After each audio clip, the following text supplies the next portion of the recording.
అత్యంత అధునాతనమైన మరియు వేగవంతమైన రోబోటిక్ లేజర్ విజన్ కరెక్షన్ కేవలం 6 సెకండ్లలోనే. సంప్రదించండి Ramesh LASIK and laser centre.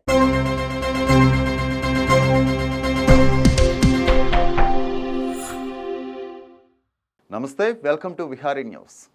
ఏపీలో అసెంబ్లీ బడ్జెట్ సమావేశాలు మొదలయ్యాయి. ఇందులో భాగంగానే గవర్నర్ ప్రసంగం ఉంటుంది. ఈరోజు సమావేశంలో గవర్నర్ ప్రసంగం మొదలైన అనంతరం సభలో గందరగోళ పరిస్థితి నెలకొంది. గవర్నర్ ప్రసంగిస్తున్న సమయంలో పలు అంశాలపై టీడీపీ ఎమ్మెల్యేలు అభ్యంతరం వ్యక్తం చేశారు. ఏపీ అసెంబ్లీలో గవర్నర్ ప్రసంగం జరుగుతున్న క్రమంలో టీడీపీ పలు అంశాలపై ఆందోళన చేశారు. దీంతో సభలో గందరగోళ పరిస్థితి నెలకొంది. సార్, మీతో అబద్ధాలు చెప్పిస్తున్నారంటూ టీడీపీ సభ్యులు నిరసనకు దిగారు.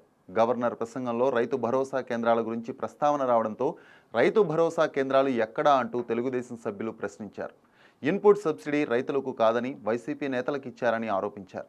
అలాగే డ్రిప్ ఇరిగేషన్ సబ్సిడీ, అంగన్వాడీలకు జీతాలు ఎక్కడా అని, జీతాలు పెంచకుండా అన్యాయం చేశారంటూ టీడీపీ సభ్యులు నిరసన చేపట్టారు. ప్రసంగంలో ఆర్బీకేల ద్వారా కనీస మద్దతు ధర అందిస్తున్నామని గవర్నర్ అనడంతో రైతులకు ఈ ప్రభుత్వం అన్యాయం చేసిందంటూ టీడీపీ సభ్యులు ఆందోళనకు దిగారు. ఏపీని ఆక్వా హబ్గా తయారు చేశామని గవర్నర్ చెప్పుకొచ్చారు. తెలుగుదేశం సభ్యుల ఆందోళన నడుమే గవర్నర్ ప్రసంగం జరిగింది.